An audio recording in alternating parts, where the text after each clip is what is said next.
Les enfants qui font le bagarre, entre eux-mêmes, c'est la même famille. Il y a un mot qu'on vous dit, tous les familles qui viennent ici, merci. C'est les souverains par les associations que vous avez nous avons des derniers pendant la même année. Et qui n'a plus de la veille, ou à la veille, qui me le dit, c'est le souverain qui a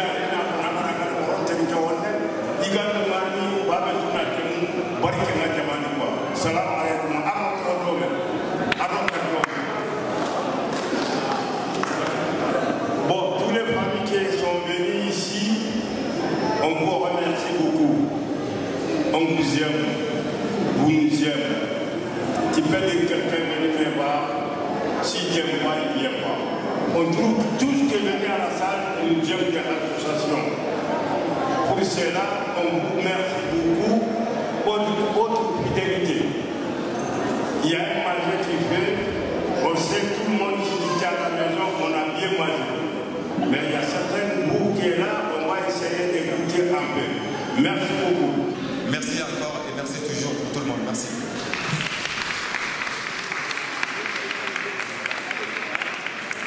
Bonjour monsieur, comment allez-vous?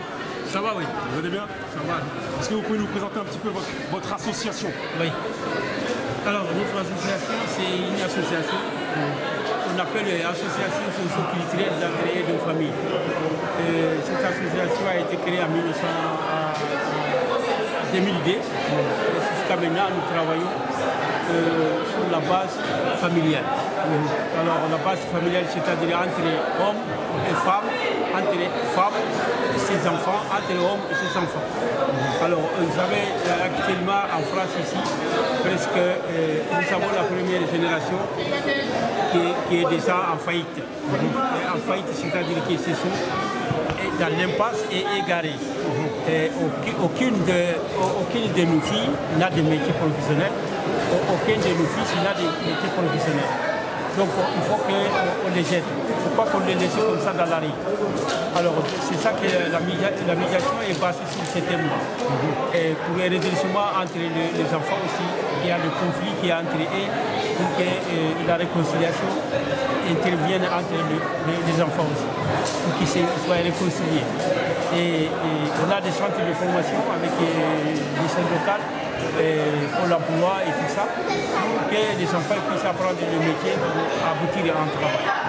Voilà, donc la médiation est basée sur ce thème-là. Il ne faut pas qu'on laisse les enfants dans la rue comme ça, et ce n'est pas possible, c'est pas bon, on ne les avait pas fait pour qu'ils restent dans la rue comme ça. Alors il faut que les enfants trouvent des solutions, et nous on trouve des solutions pour nos enfants, et pour que les enfants puissent trouver quelque chose comme du travail. Donc, comme tout le monde, vous avez constaté que dans les quartiers, aujourd'hui en plus, il y a beaucoup d'enfants issus dont les parents sont issus du Mali, du Sénégal, de la Guinée. Beaucoup sont un petit peu laissés à eux-mêmes parce que les parents peut-être croient que c'est comme l'éducation au pays. C'est-à-dire je laisse mes enfants et peut-être que quelqu'un va s'en occuper. Vous vous dites qu'à un moment donné, il faut vraiment créer un dialogue entre les enfants et les parents et les papas? Oui, absolument. Il faut absolument faire le dialogue, c'est ça la base. Dialogue entre les enfants, d'abord, entre les parents et les mamans, et les enfants et les papas. Parce qu'on a toujours des difficultés avec les parents, avec les enfants. Les enfants entre eux-mêmes aussi, il y a des difficultés. Donc à ce thème-là, il faut une médiation qui va baser sur ce thème-là pour le redresser et faire venir le calme entre les parents et les enfants. Entre les enfants eux-mêmes. Parce que généralement, les enfants, ils parlent beaucoup avec leur enfant.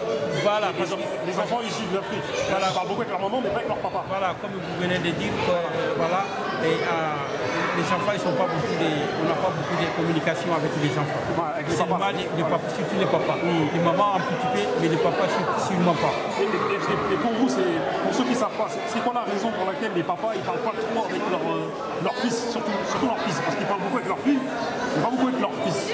Oui. C'est dû à l'éducation, comment ils ont été élevés, Voilà. Alors donc là, les enfants ils sont mal indiqués par les parents.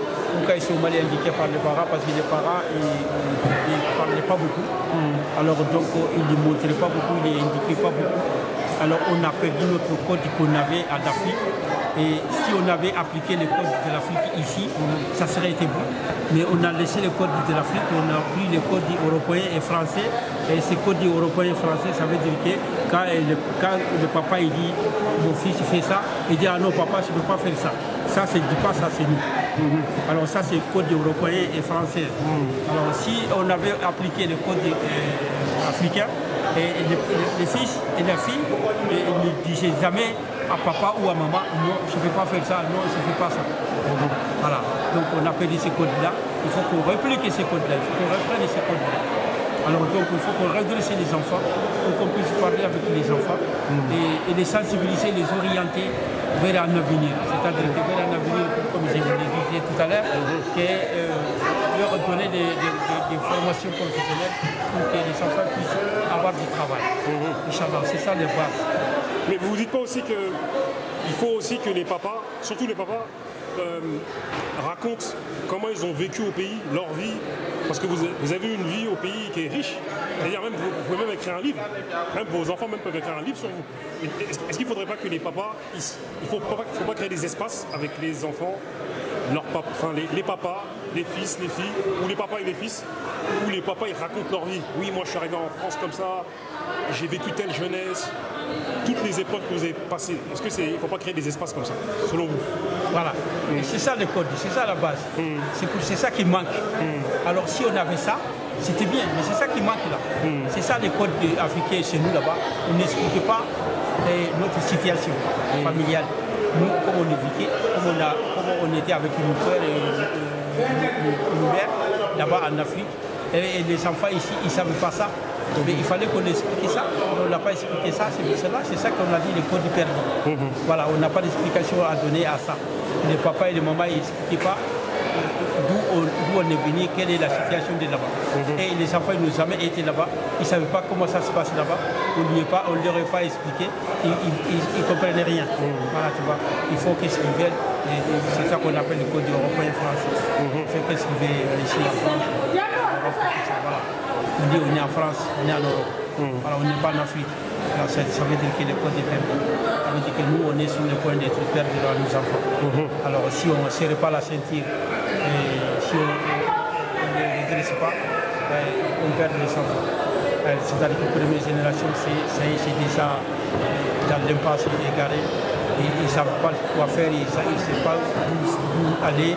Donc ils sont dans la rue comme ça, sous les bâtiments, tout ça dans la rue, dans le parking, tout ça.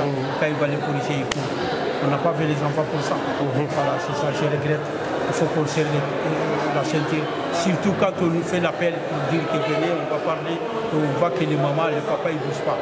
Les papas français ici, les papas qui sont en France, ils sont volés.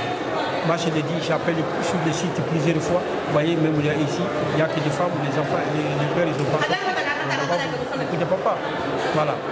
Le papa, il devait sortir, il devait venir pour parler. Et puis le papa, il doit parler à ses enfants. Il dit, il ne faut pas faire ça, il faut faire ça. C'est pas comme ça, il faut faire comme ça. Voilà. Si on a manqué de cette explication-là aux enfants, c'est fini, c'est les enfants perdus. Parce que tout à l'heure, vous avez parlé des codes français. On sait qu'il y a beaucoup de papas qui aujourd'hui, ils n'osent plus dire à leurs enfants, ou même leur mettre une fessée ou les taper un peu pour les élever. Parce que dans les codes français, la loi française, il ne faut pas taper les enfants. Voilà. Et les parents qui se sont dit maintenant, non c'est fini, puisque mon enfant, parce que moi je connais des papas, leurs enfants ils ont porté plainte contre eux. Ils ont dit bon, puisque toi maintenant, la loi française, si moi je viens, je te tape un peu, je risque d'aller en prison, moi je ne dis plus rien. Oui. Vous ne dites pas que ça c'est un problème aussi ça? Oui, ça c'est un grand problème. C'est pour cela qu'on a perdu notre code, parce que maintenant beaucoup de parents, papa ont appliqué maintenant les codes européens et français. Ne pas taper les enfants, il ne faut pas faire comme ci, il ne faut pas faire comme ça, parce qu'on a eu peur de ne pas partir en prison. Et c'est ça, c'est pour cela qu'on a perdu le code africain. Voilà, c'est là qui nous gêne. Voilà, même mon frère, mon petit frère à Pontoise, il a été prisonnier pendant 3 mois parce qu'il avait frappé sur l'enfant. Voilà. Après, ça c'est le code européen et français. Après, on sait qu'il y a aussi frappé et frappé. Il ne faut pas frapper jusqu'à... Enfin, oui, voilà, il y a fessé, il y a... Oui, non, il n'était pas blessé. Je te mets une petite tape dans le corps. Seulement, voilà ça. Quand il est parti à l'école, quand la maîtresse il a poussé dans le dos, il a dit « Ah, j'ai mal au dos. Qu'est-ce qui t'est arrivé dans le dos ?»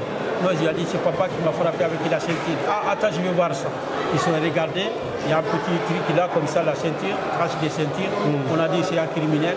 Ça y est, commissariat en police, tout ça ramassant. Et le papa, il est prisonnier, 3 mois de prison. Voilà, à cause de ça. Voilà, donc le papa, maintenant, on a peur de taper les enfants. Même les syndiqués, on dit laissez-les, ils vont continuer comme ça. Voilà, donc ça, c'est l'application des codes européens et français. Parce que c'est vrai que si la France aussi, ils sont mêlés un peu de ça, c'est parce qu'il y avait aussi des gens, quand ils tapaient leurs enfants, c'était trop quoi. Ils les tapaient jusqu'à ce que... Il les martyrisait quoi. Et ça, faut pas faire ça quoi. Faut pas trop frapper quoi. Voilà, faut pas trop frapper, mais il faut les écouiller un petit peu quand même. Le faire peur, c'est ça le code africain. Mais sans rien dire, sans rien faire, ça c'est le code européen français, donc on perd les enfants. Carrément, ils sont dans l'impasse. Bien sûr, après, avant il faut parler, il faut discuter. Voilà, il faut parler avec, il faut dire non, il ne faut pas faire ça, il faut faire ça. Voilà, et les enfants ne disent jamais à son papa ou à sa maman, non, je ne fais pas ça. Ça, c'est pas notre code. Ça ne se fait pas, ça ne se dit pas en Afrique. Voilà. On ne dit jamais en Afrique, papa non ou maman non. Voilà.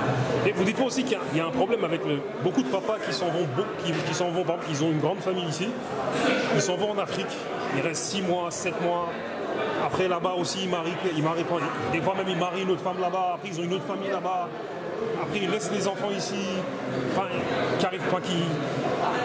qui gèrent pas assez leur famille, quoi, qui est grande quoi. Oui, mais ça aussi, c'est compte tenu de la situation familiale. Et si moi j'ai fait venir ma femme ici, on a vu des enfants ici en France.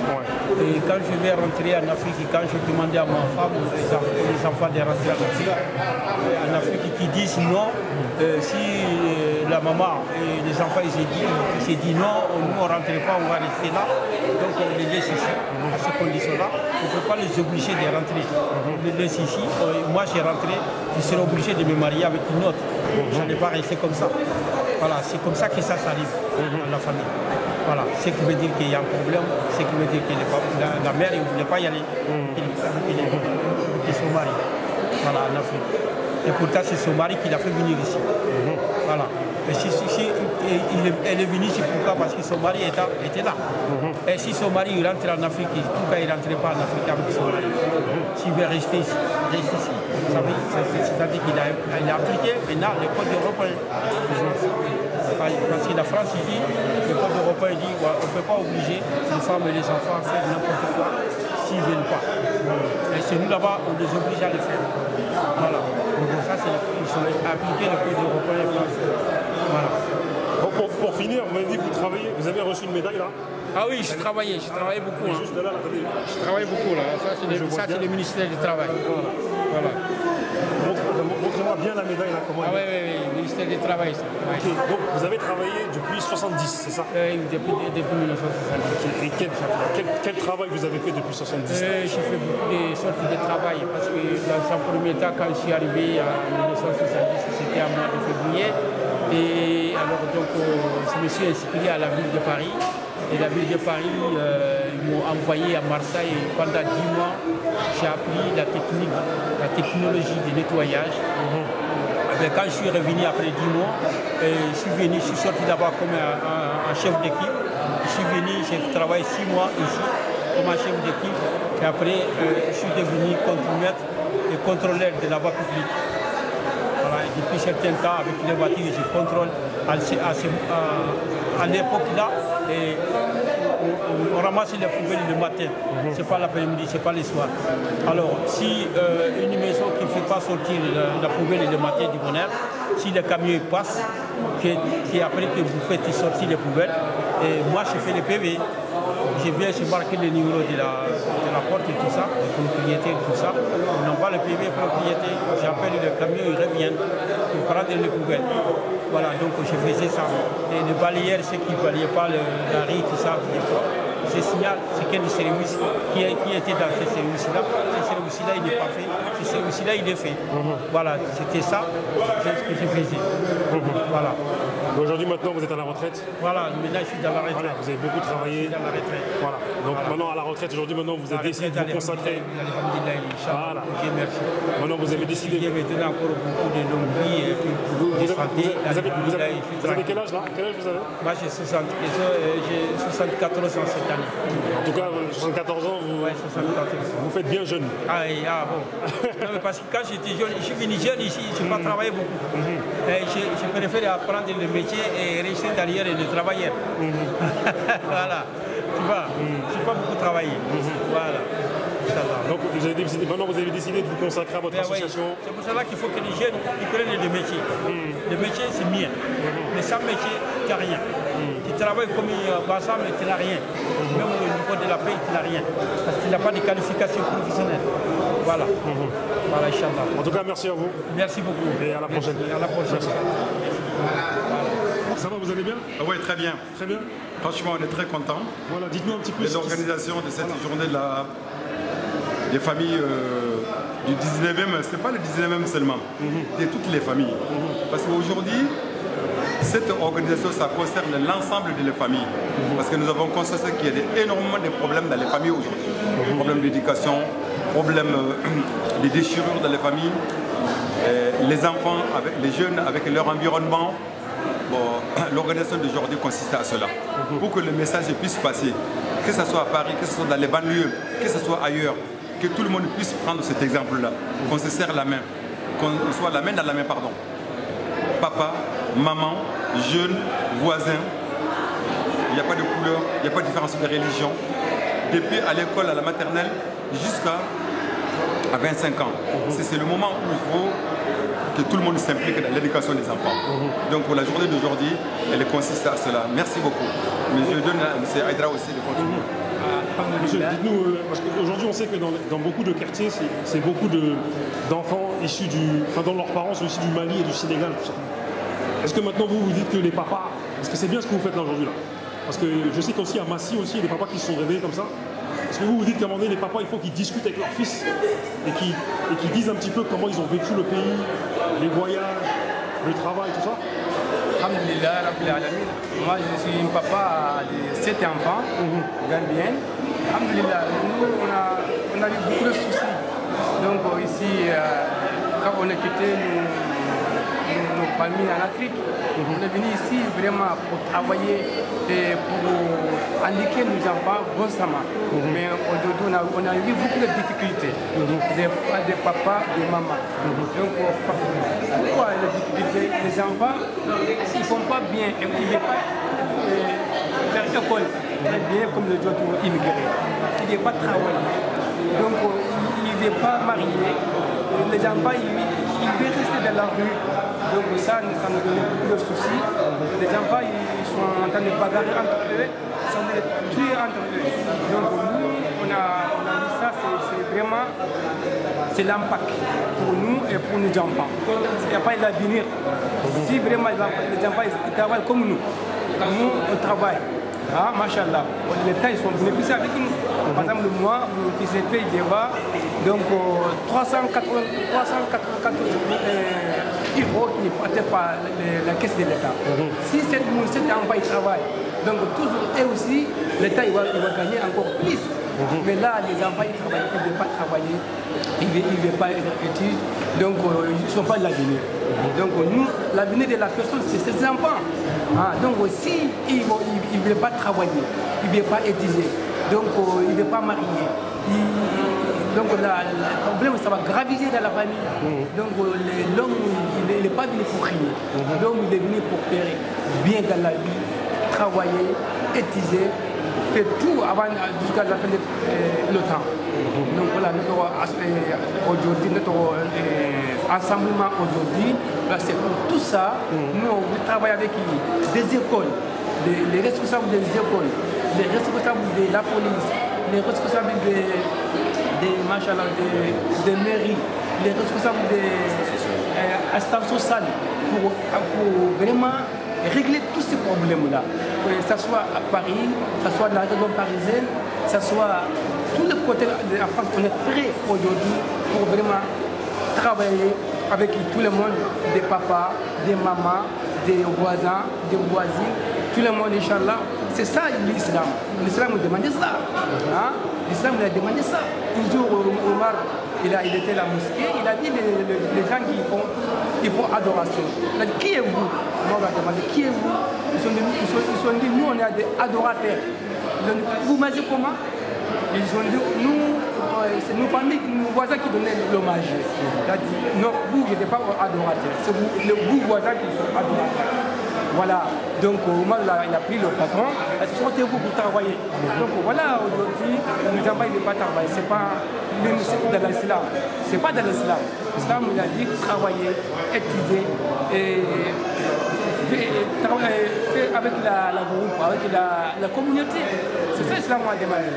Donc vraiment aujourd'hui, tout ça, nous n'avons pas tout ça. Il est tout seul.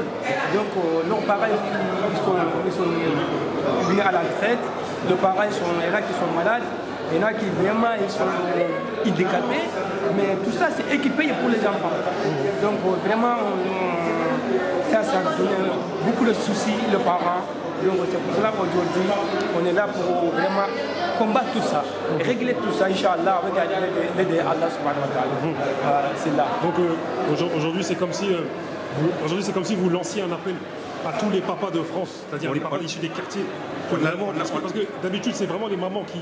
Parce que j'en parlais avec le président de votre association, souvent les papas ils vont au pays, ils restent des mois et des mois, et voilà, et après ils font une autre famille là-bas, et ils laissent leur famille ici. Est-ce que maintenant, aujourd'hui, les papas, il faut vraiment qu'ils se mêlent de ce qui se passe dans les quartiers en France? C'est vraiment un appel aujourd'hui, ça? Cet appel-là, c'est pour ça, dans notre discours, c'est une réalité. C'est même la raison même de l'existence de cette association. Nous avons dit aujourd'hui, les papas, ils sont où? Peut-être ils le faisaient involontairement, ce n'était pas volontaire, hein? Mais les gens n'étaient pas conscients du rôle du papa dans l'éducation des enfants et de la vie de la famille. À partir de là, tous les problèmes qu'il y a eu dans le 19e ou ailleurs, nous avons compris que les papas, ça manque. Il faut que nous soyons là, à tout moment, de la jeune enfance jusqu'à l'adolescence, jusqu'à l'âge adulte. Le rôle du père, il est indispensable, comme le rôle de la mère. Mais tout le temps, c'était la maman. Les enfants, c'était la maman. Et aujourd'hui, nous lançons un appel pour que tous les papas, de quelque coin que ce soit, qui se mobilisent. Aussi, comme nous l'avons fait, comme cette conscience que le 19e a eue. Nous voulons que tous les papas aient cette conscience. Venez les papas, sans que les papas ne soient pas là, les problèmes ne seront jamais résolus. Donc nous lançons cet appel, qui est un appel pressant, qui est un appel indispensable. Dorénavant, c'est l'acte fondateur aujourd'hui à la mairie du 19e. L'appel des papas, on peut l'appeler aujourd'hui, le 14 avril, c'est l'appel des papas, pour que les papas viennent. C'est une date mémorable, c'est une date historique. Et les papas sont sortis en masse. Les 2/3 de la salle aujourd'hui, c'était les papas. Ça, c'est un exemple qui prouve aujourd'hui que cette conscience est née ici dans le 19e. On s'est organisé autour de ça. Nous voulons que d'autres personnes aussi prennent notre exemple. Ouais, comme l'a dit M. Gabi, voilà, on veut tous les quartiers, que ce soit à Paris ou la région parisienne, il fait la même chose que nous. Parce que le problème, il n'y a pas qu'ici. Le problème, c'est partout en France. Donc, tous les papas et tous les mamans, il faut la même chose pour vraiment l'avenir de nos enfants. C'est nous, comme il a dit dans la discours. Donc, nous, on n'attend pas des Français qui vont régler nos familles. On n'attend pas l'État qui va régler nos familles. C'est nous qui va régler nos familles. C'est nous qui va travailler pour nos familles. C'est nous qui va indiquer nos enfants. Voilà, si on attend, on pose le bara à la mosquée, on pose le bara à une maison, on attend le jour qui va travailler pour nous, ça c'est hors question. Ça c'est vraiment quelque chose qui on peut pas, il ne peut pas le faire, ça ne fait pas. Voilà, ça ne marche pas. Voilà, donc il y a beaucoup d'immigrés ici. Hein. Il y a des Hindous, ils sont là, mais ils ne sont pas le même problème que nous. Il y a des Sri Lankais, ils sont là. ils n'ont pas de problème. Il y a beaucoup d'immigrés, ils sont beaucoup d'enfants comme nous. Mais pourquoi nous qui est dans le problème? Parce qu'on a laissé vraiment notre responsabilité. On a laissé notre responsabilité. On peut aider les enfants qui sont en Afrique, c'est vrai, on peut. Mais les enfants qui sont ici, ça c'est nos enfants. C'est nos enfants qui sont là. Mais vous ne dites pas qu'il y en a maintenant qu'on... Comment dire? Parce qu'on sait qu'en Afrique, c'est l'éducation collective. C'est-à-dire que tu peux laisser ton enfant dans le village ou même dans la ville, quelqu'un va s'en occuper. Ici maintenant, il y a beaucoup de parents maliens, sénégalais, tout ça, qui laissent beaucoup leurs enfants traîner dans le quartier parce qu'ils pensent peut-être qu'il y a quelqu'un qui va élever leur enfant peut-être à côté ou l'aider. C'est cette transmission qui a été un gros problème culturel dans la mesure où on pense que éduquer un enfant, on peut le faire tout seul. Il y a des codes de la famille, mais il y a le code de l'environnement. Quand un enfant sort de la famille, son environnement est important. Parce qu'en pensant que quand il va dehors, je n'ai plus besoin de son éducation. Ça, c'est faux. L'enfant s'éduque à tout niveau. Il s'éduque à la maison, il s'éduque dehors, il s'éduque à l'école. Le savoir, c'est l'école qui donne, mais l'éducation, c'est les parents. C'est vrai, il y a des codes, nous avons des codes d'éducation, même s'il n'est pas collectif. Ayant dans des associations telles qu'on crée aujourd'hui, c'est comme le code collectif, parce que ça enrichit les parents. Même si les autres n'éduquent pas l'enfant en t'aidant à le faire, à partir du moment où ça enrichit par rapport aux autres, c'est comme si collectivement tout le monde éduque cet enfant-là. Ceux qui sont venus ici aujourd'hui, ils vont s'enrichir. Quand ils vont à la maison, c'est tout le monde qui a parlé. Ça veut dire qu'il va avoir une code de conduite, il aura conscience d'un certain nombre de choses. Ça aussi, c'est une éducation collective. L'éducation collective, ce n'est pas simplement de dire que quelqu'un dans la rue dit à ton enfant, qu'est-ce que tu fais? On est en Europe, ce n'est pas facile. Mais inscrivons-nous dans une dynamique collective. Une fois qu'on est inscrit dans une dynamique collective, ça aide la maman, ça aide le papa, ça aide l'enfant. Donc vous dites qu'aujourd'hui, parce que je sais qu'en France, il y a 20 ans, 30 ans, même les Français blancs étaient dans l'éducation collective. C'est-à-dire que dehors, ton enfant était aussi éduqué. Là, depuis, on va dire 15 ans, là, c'est plus le cas. D'où des parents qui aujourd'hui laissent leurs enfants dehors et il n'y a pas d'éducation collective. Vous dites qu'aujourd'hui, entre les gens, il faut réinstaurer ça. Il faut instaurer l'éducation collective. Si on n'instaure pas ça, parce qu'on n'invente même pas, il existe. Il faut qu'on revienne au bon code de conduite. Puisque ce n'est même pas des inventions. C'est des choses qui existaient. À partir du moment où les choses qui existent, quand on voit qu'on a délaissé ça, il faut qu'on reprenne. Même avec les méthodes d'aujourd'hui, avec la technologie d'aujourd'hui. Mais c'est bonne conduite. Pourquoi laisser les bonnes choses pour prendre les mauvaises choses? Ces bonnes choses aujourd'hui, on peut les prendre. Mais il faut avoir de l'imagination et de l'invention pour pouvoir l'adapter à la vie d'aujourd'hui. Mais aujourd'hui, il faut quand même qu'il y ait cette éducation collective. Tant que si on ne passe pas par là, on ne s'en sortira pas. Voilà. Monsieur, je vous remercie. Merci beaucoup. Et moi, je connais une association à Massy aussi. Ils ont créé un collectif de papas. Une association aussi à Torcy, avec un ami à moi qui s'appelle Modibo Tunkara. On crée une association avec les papas qui s'appelle, et carrément ils font un événement qui s'appelle Performance, c'est-à-dire ils récompensent les pères qui sont bien occupés de leurs enfants. Et je vous invite à les rencontrer, un de ces quatre. Merci beaucoup. On fera un truc, on va se rencontrer avec, merci beaucoup. Avec une émission comme ça. Ok, merci. Merci à vous. Merci beaucoup.